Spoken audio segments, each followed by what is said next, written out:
आज हम बात करेंगे लेजिस्लेचर्स एंड एग्जीक्यूटिव की।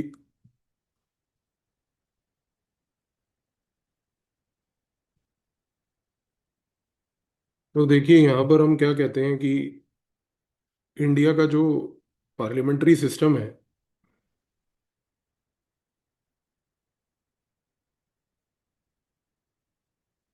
इसमें जो मोस्ट इम्पोर्टेंट पॉइंट है वो ये है कि एक एग्जीक्यूटिव रिस्पॉन्सिबिलिटी है लेजिस्लेचर को लेकर। इस तरीके से ये सिस्टम डिजाइंड है जो इसमें कहीं ना कहीं इस फ्रेमवर्क के तहत हमारी जो कॉन्स्टिट्यूशन है उसने इस चीज़ को कंस्ट्रक्ट किया है। लेकिन जब हम बात करते हैं लेट से बेसिकली ब्रिटेन की, तो ब्रिटेन में कहीं ना कहीं जो है वहां पर जो लेजिस्लेचर है उस तरीके से डिजाइंड है कि उसकी सुप्रीमेसी ज्यादा है। लेकिन यहाँ पर अगर हम बात करें ब्रिटेन की, तो कोई भी अथॉरिटी जो है ब्रिटेन में एक एक्ट ऑफ पार्लियामेंट जो है उसको इनवैलिडेट नहीं कर सकती। लेकिन इंडिया के केस में ऐसी चीज नहीं है। इंडिया के केस में जो हमारी पार्लियामेंट है, पहली बात तो वो एक रिटन कॉन्स्टिट्यूशन के तहत कंस्ट्रक्टेड है। और यहाँ पर इंडिया में क्योंकि कॉन्स्टिट्यूशन सुप्रीम है, तो यहाँ पर जाहिर सी बात है कि जिस प्रकार का सिस्टम है वो ये है कि जो जुडिशियल रिव्यू का प्रोसेस है और यहाँ पर जो फेडरल डिविजन्स ऑफ पावर है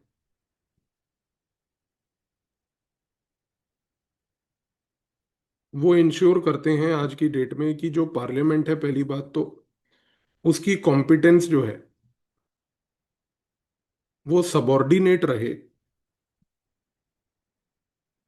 कॉन्स्टिट्यूशन लिमिटेशंस के तहत। यानी कि जो कॉन्स्टिट्यूशन में लिखा है पार्लियामेंट की सुप्रीमेसी उसके बियॉन्ड नहीं जा सकती। इस केस में इंडिया में हम ये कहते हैं कि जो हमारी पार्लियामेंट्री सुप्रीमेसी भी जो है,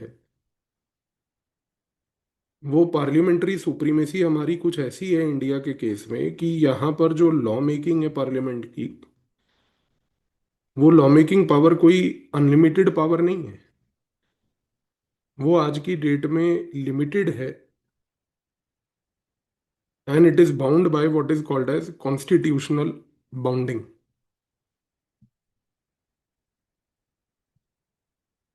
तो यहाँ पर कोई पार्लियामेंट को लेकर हमारे पास कोई एब्सोल्यूट सोवरेनिटी नहीं है जैसे कि ब्रिटेन के केस में। पहली बात तो। दूसरी बात, जब हम बात करते हैं लेजिस्लेचर्स की, तो हम कहते हैं कि भाई जो कंटेम्प्ररी लेजिस्लेचर्स हैं वो फंक्शन करते हैं कहीं ना कहीं इस प्रकार से कि they are basically multi functional institutions.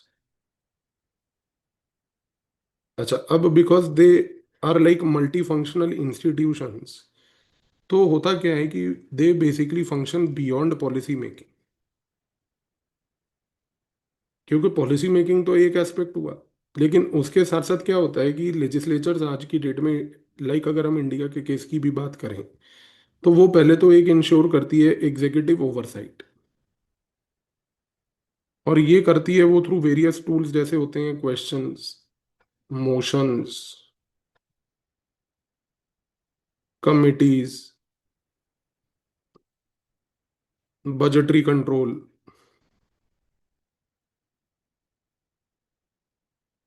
इसके साथ साथ रिप्रेजेंटेशन हो गया of diverse social and regional interests. तो ये चीज है। इसके साथ साथ वो डिलीबरेशन भी करती है नेशनल पॉलिसी को लेकर। और सबसे बड़ी बात है कि इंडिया के कॉन्टेक्स्ट में एडिशनली जो पार्लियामेंट है वो फंक्शन करती है एज अ कॉन्स्टिट्यूएंट बॉडी। ये पॉइंट को याद रखिएगा। कॉन्स्टिट्यूएंट बॉडी का मतलब होता है कि उसके पास पावर है under article 368 to even amend the constitution. पर मैंने आपको, जैसा अभी हमने पिछले लेक्चर में भी चर्चा की थी, कि this power is not absolute in nature, provided that there is no destruction of the basic structure doctrine which is there. Similarly यहाँ पर एक इंपॉर्टेंट टूल होता है पार्लियामेंट्री कमिटीज का। ये जो पार्लियामेंट्री कमिटीज हैं, जिसमें फाइनेंशियल कमिटीज होती हैं, जिसमें डिपार्टमेंटली डिपार्टमेंट रिलेटेड जो स्टैंडिंग कमिटीज होती हैं,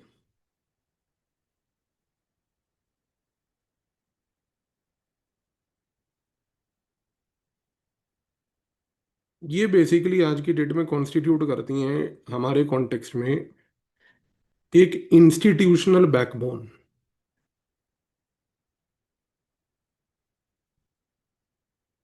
लेजिस्लेटिव स्क्रूटिनी का।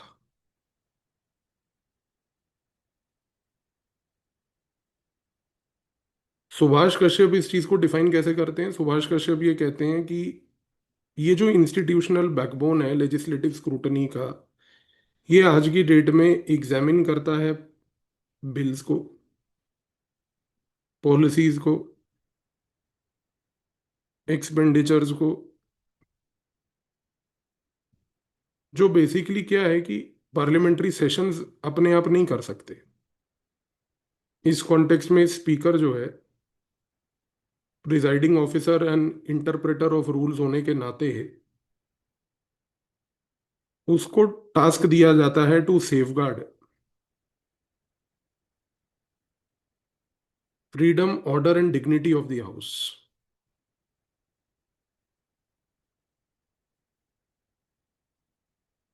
तो यहां पर पार्लियामेंट्री कमिटीज एक इंस्टीट्यूशनल बैकबोन है लेजिस्लेटिव स्क्रूटनी का। अच्छा, कई स्टेट्स में हमने एक चीज ऑब्जर्व करी कि जैसे पार्लियामेंट एक नेशनल लेजिस्लेचर है, तो स्टेट्स में अपनी जो स्टेट लेजिस्लेटिव असेंबलीज हैं, कई स्टेट्स में हमारे पास लेजिस्लेटिव काउंसिल्स भी हैं।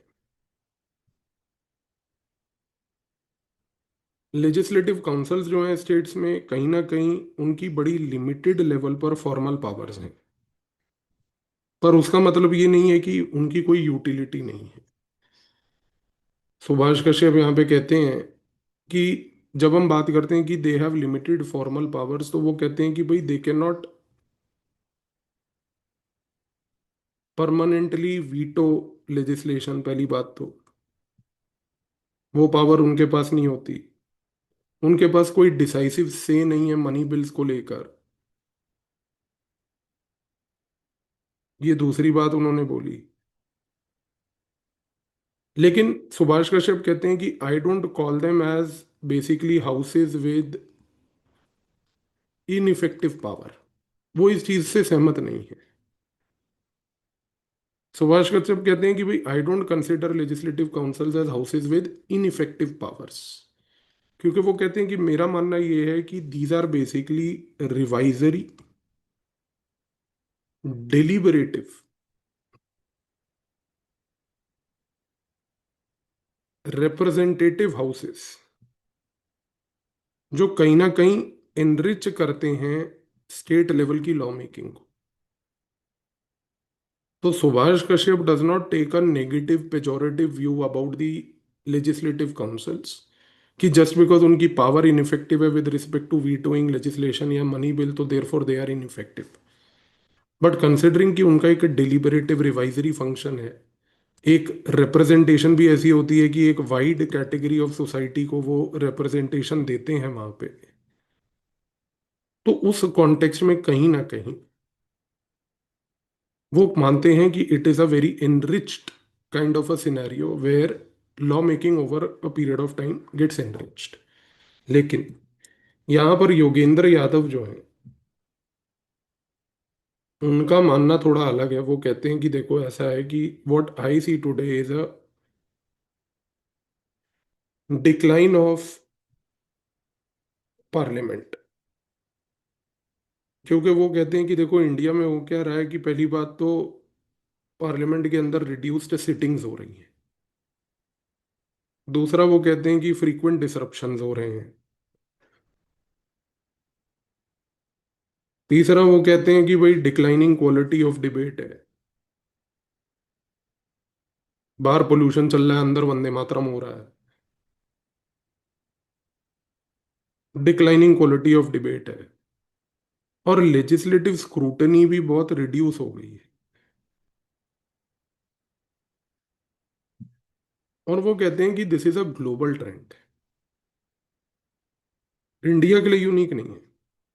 क्योंकि वो कहते हैं कि ग्लोबली अगर आप देखो तो व्हाट हैज हैपेंड इज कि जो एग्जीक्यूटिव्स हैं, they have expanded their influence. ठीक है। और इसकी वजह से क्या हो रहा है कि कहीं ना कहीं एग्जीक्यूटिव्स ने जो है वो लेजिस्लेटिव एजेंडाज जो हैं उनको कहीं ना कहीं कंट्रोल कर लिया है। पहली बात तो। दूसरी बात वो कहते हैं कि बहुत ज्यादा डेलीगेटेड लेजिस्लेशन होने के कारण से भी क्या हो रहा है कि आज की डेट में लेजिस्लेटिव्स जो हैं उनकी पावर इस प्रकार से एग्जीक्यूटिव के सामने कम हो गई है कि एग्जीक्यूटिव्स जो हैं उनका इन्फ्लुएंस और बढ़ गया है। और कहीं ना कहीं इसकी वजह से क्या है कि capacity to check political corruption जो है वो रिड्यूस हो गई है।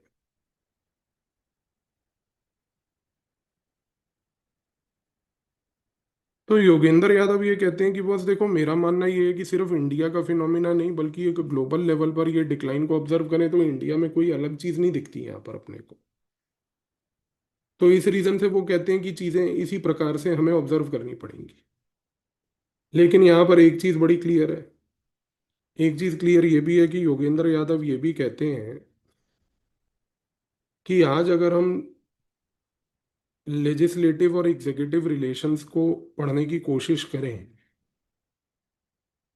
तो लेजिस्लेटिव एग्जीक्यूटिव रिलेशंस जो हैं उसमें एक स्ट्रक्चरल ड्रिफ्ट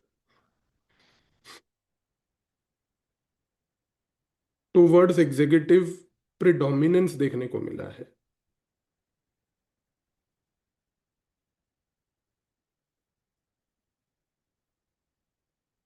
ये पॉइंट उन्होंने उजागर करने की कोशिश करी। और इस पॉइंट के तहत वो कहते हैं कि पार्लियामेंट का जो रोल है वो इस एसिमेट्रिक पावर में कहीं ना कहीं रिड्यूस होता जा रहा है। एसिमेट्रिक पावर क्योंकि एग्जीक्यूटिव का इन्फ्लुएंस बढ़ता जा रहा है दिन प्रतिदिन। एग्जीक्यूटिव के जितने भी इंटरेस्ट्स हैं वो बढ़ते जा रहे हैं दिन प्रतिदिन। तो जो पार्लियामेंट का रोल है वो एसिमेट्रिक होता जा रहा है। जो एक चेक्स एंड बैलेंसेस यहाँ पर एनविसाज किया गया था वो चेक्स एंड बैलेंसेस आज की डेट में कहीं ना कहीं रिड्यूस्ड दिख रहा है। तो वो ये कहते हैं कि एक फ्यूचर डेमोक्रेसी के पॉइंट ऑफ व्यू से ये डेफिनेटली एक हेल्दी प्रैक्टिस नहीं है। फ्यूचर डेमोक्रेसी के पॉइंट ऑफ व्यू से he finds this not as a very healthy practice per se, number one. That is an important point to keep in mind. अब अगर हम बात करें इंडियन एग्जीक्यूटिव की, जो कि स्ट्रक्चर्ड है, हमने अभी बोला कि एक पार्लियामेंट्री मॉडल में जहां पर president basically we know is the formal head of the state और प्राइम मिनिस्टर जो होता है basically heading the council of ministers is the de facto centre of executive authority. तो यहां पर क्या हो रहा है कि यहां पर प्रेसिडेंट जो है, प्रेसिडेंट का इलेक्शन होता है जैसा हम जानते हैं कि इलेक्टोरल कॉलेज के थ्रू।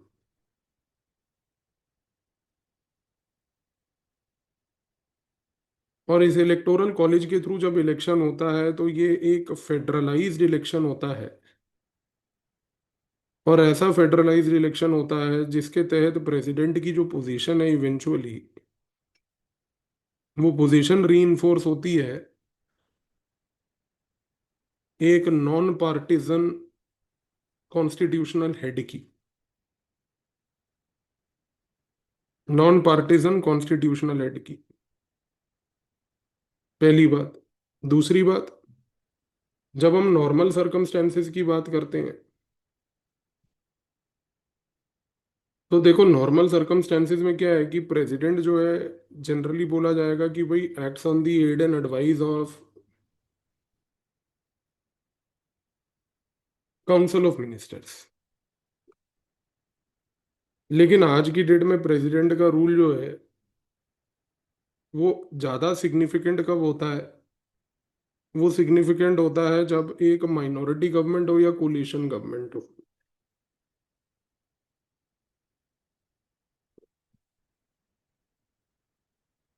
इस कॉन्टेक्स्ट में क्या होता है कि यहाँ पर जिस लीडर को इनवाइट करना होता है टू फॉर्म दी गवर्नमेंट, वहां पर प्रेसिडेंट का रोल काफी क्रूशल माना जाता है। दूसरा, कि सीक्वेंस को मेंटेन करके देखना कि भाई किस प्रकार के कोलिशन पॉसिबिलिटीज एक्सप्लोर हो पाएंगे, उस चीज को देखने के लिए प्रेसिडेंट का रोल यहाँ पर काफी क्रूशल माना जाता है। और फिर डिसोल्यूशन ऑफ लोकसभा जो है, उस कॉन्टेक्स्ट में भी खास करके जो है प्रेसिडेंट का रोल काफी माना जाता है। लेकिन एक चीज इंपॉर्टेंट है कि इन सिचुएशंस में जितना भी स्कोप ऑफ प्रेसिडेंशियल डिस्क्रिशन है, वो आप पॉलिटी में पढ़ चुके हो कि आज की डेट में it is always with in the constitutional conventions. तो कोई भी डिस्क्रिशन जो है वो कॉन्स्टिट्यूशनल कन्वेंशंस के तहत ही पहली बात लिया जाएगा, उसके बगैर नहीं लिया जाएगा। इस रीजन से आप देखो कि जब हम बोलते हैं यहाँ पर, तो एक बड़ी इंपॉर्टेंट चीज ये है कि इंडिया के केस में संजय बारुआ कहते हैं कि बेसिकली प्राइम मिनिस्टर और prime minister office over a period of time क्या हुआ है कि वो इमर्ज कर गए हैं एक AP centre of policy making and coordination. इस प्रकार से कि यहाँ पर सुभाष गर्ग जो एक और थिंकर हैं, थिंकर क्या है मतलब रिटायर्ड ब्यूरोक्रेट हैं, जिन्होंने एक किताब लिखी थी, उन्होंने अपने एक्सपीरियंस में ये बात बोली कि पीएमओ में आज की डेट में जिस प्रकार से की ब्यूरोक्रेट्स हैं, जिस प्रकार से वहां पर की एडवाइजर्स हैं, वो आज की डेट में एक इन्फ्लुएंशियल रोल प्ले करते हैं इस चीज को लेकर कि कैसे कि पूरी की पूरी स्कीम की जो इम्प्लीमेंटेशंस हैं उनको मॉनिटर किया जाए, कैसे आज की डेट में इंटर मिनिस्टीरियल लेवल पर कोऑर्डिनेशन जो लाने का काम है वो पीएमओ से डायरेक्ट होता है। और कई बार तो सुभाष गर्ग कहते हैं कि इनिशिएटिव्स को शेप करना, उनको कंसेप्चुअलाइज करना, ये काम भी आज की डेट में पीएमओ से ही ओरिजिनेट होता है। तो सुभाष गर्ग क्योंकि अभी 2014 पोस्ट 2014 पीरियड के हैं, तो coating him relatively is better because he talks about the present scenario. वो कोई हिस्टोरिकल आज से 50 साल पहले इंदिरा गांधी के टाइम पे पीएमओ में क्या होता था, UPSC is not interested to know that. तो वो अगर कहानियां पढ़ते रहोगे तो ऑब्वियस ही बात है, देखो वो लेक्चर डेंस होने की बात अलग है, but it has no relevance to what UPSC will ask you in 2026। तो ये चीज है। इसके साथ साथ सुभाष गर्ग ये भी कहते हैं कि आज की डेट में जिस तरीके से प्राइम मिनिस्टर का मैंडेट आता है, उस मैंडेट से वो कहीं ना कहीं पोर्टफोलियो एलोकेशन हो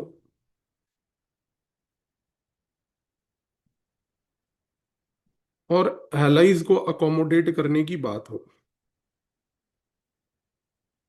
हर जगह पर एजेंडा सेटिंग का काम पहली बात तो पीएमओ से ही आता है। तो पीएमओ के रोल को इस प्रकार से संजय बारुआ ने और खास करके सुभाष गर्ग ने विजुअलाइज किया है। लेकिन फिर से अगर हम सुभाष कश्यप और डीडी वासु की बात करें, तो ये दो लोगों ने एक बड़ी इंपॉर्टेंट चीज बोली कि अगर हम स्टेट लेवल पर गवर्नर की अथॉरिटी को देखें, तो वो एक कॉन्स्टिट्यूशनल हेड के तरीके से फंक्शन करता है, बाउंड होता है एडवाइस को लेके इलेक्टेड गवर्नमेंट की। एंडोड होता है आज की डेट में डिस्क्रिशनरी पावर्स को लेके।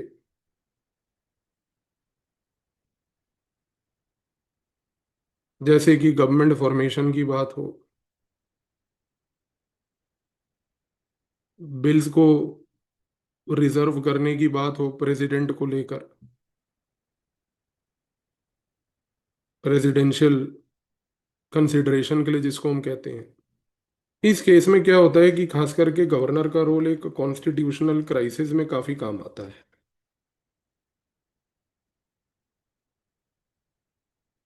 पर कई बार गवर्नर के रोल को मिसयूज भी किया गया है। लेकिन यहाँ पर अगर हम बात करें तो कहीं ना कहीं जो एक यूनियन टेरिटरी में एलजी होता है, उसके पास इनफैक्ट देखा जाए तो गवर्नर से रिलेटिवली थोड़ी ज्यादा पावर इसलिए होती है बिकॉज यूटी में जो की सब्जेक्ट्स हैं, खास करके लैंड और पुलिस के, वो आज की डेट में अगर एलजी के पास होते हैं तो relatively LG here becomes more powerful. पहली बात तो एक चीज क्लियर है कि यहां पर इवेंचुअली डीडी बासु भी इस बात को एक्सेप्ट करते हैं कि इंडिया के कॉन्टेक्स्ट में there is a thrust of governance which has tilted towards the executive.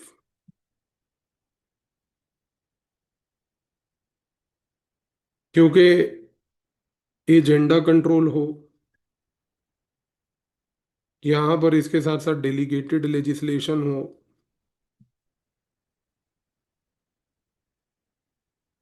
Growing influence of central agencies हो,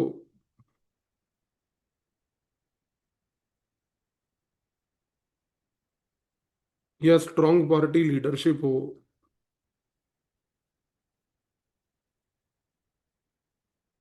कहीं ना कहीं इन सारी चीजों ने जो है एग्जीक्यूटिव का प्रेडोमिनेंस बढ़ा दिया है। और जो फॉर्मल अकाउंटेबिलिटी पार्लियामेंट की है, वो over a period of time relatively reduce होती जा रही है। अब इसका इम्पैक्ट ऑब्वियस ही बात है कि सिविल सर्विस पे भी आएगा।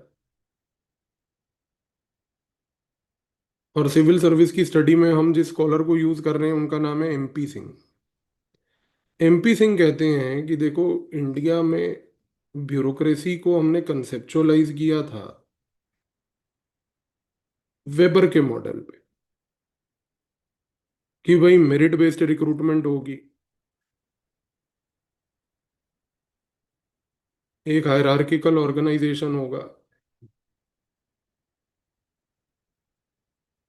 रूल बाउंड डिसीजन मेकिंग होगी,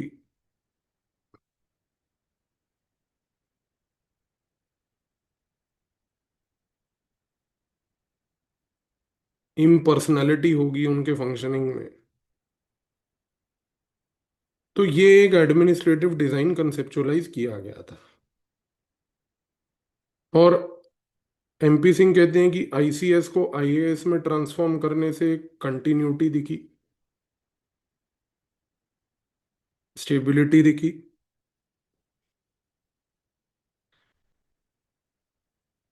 एक रैशनैलिटी दिखी एडमिनिस्ट्रेशन में, जो कि एक फ्रेजाइल न्यू डेमोक्रेसी के लिए क्रूशल थी। पहली बात। लेकिन over a period of time MP Singh कहते हैं कि इंडिया में डिबेट चालू हुआ कमिटेड ब्यूरोक्रेसी को लेकर। और कमिटेड ब्यूरोक्रेसी में ये हुआ कि यहाँ पर जब स्टेट ने एक एम्बिशियस डेवलपमेंटल और रीडिस्ट्रीब्यूटिव जस्टिस का प्रोग्राम स्टार्ट किया,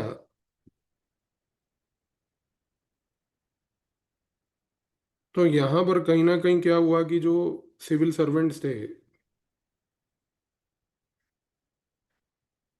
वो आइडियोलॉजिकली कमिट हो गए।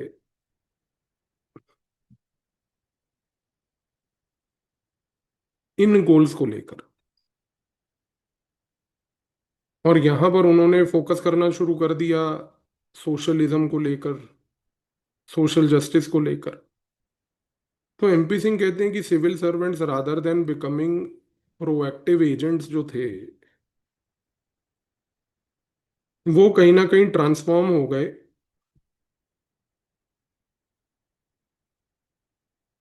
एजेंडा रनिंग एजेंट्स में।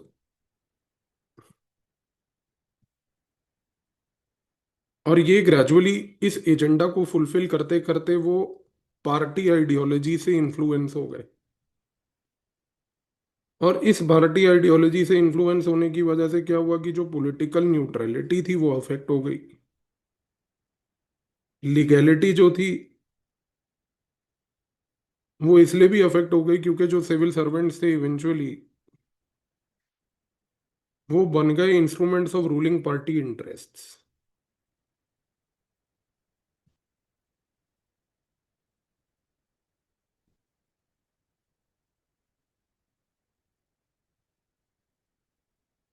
और इसी पॉइंट को क्रिस्टोफर जेफरलेट ने आज की डेट के लिए इलेबोरेट करते हुए बोला कि जब से बीजेपी सरकार आई है 2014 से, तब से यही कमिटेड ब्यूरोक्रेसी जो है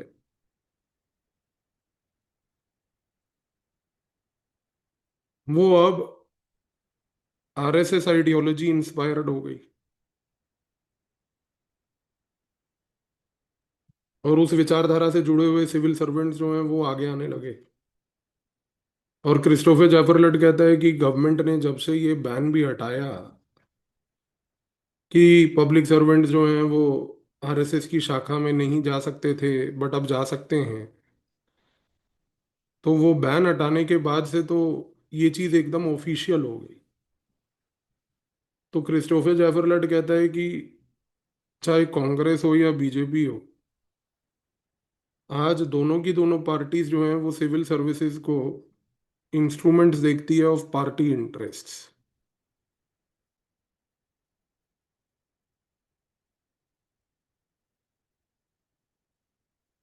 तो इस कॉन्टेक्स्ट में क्या हो रहा है? इस कॉन्टेक्स्ट में ये हो रहा है कि जो ब्यूरोक्रेसी है उसकी परफॉर्मेंस अफेक्ट हो रही है, क्योंकि कहीं ना कहीं पब्लिक सर्विस डिलीवरी में डेफिसिट आ रहा है।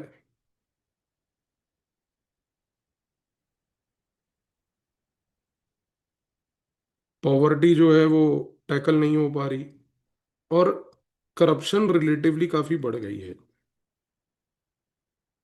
तो ये चीज क्रिस्टोफर जेफरलट जो है आज की डेट में बोल रहा है, पहली बात तो। अब एक चीज यहां पर क्लियर है कि इस कॉन्टेक्स्ट में अगर देखा जाए तो यहां पर रजनी कोठारी ने भी कुछ इसी प्रकार का असेसमेंट दिया था, ये कहते हुए कि जो कमिटेड ब्यूरोक्रेसी है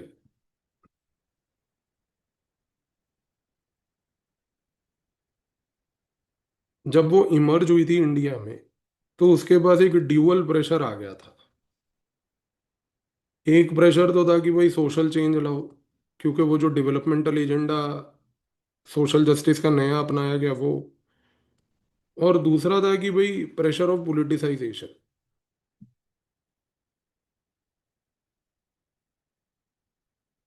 तो वो भी हुआ। तो इसकी वजह से इवेंचुअली क्या हुआ, वो कहते हैं कि भाई पॉलिटिकल न्यूट्रलिटी जो थी वो अफेक्ट हो गई।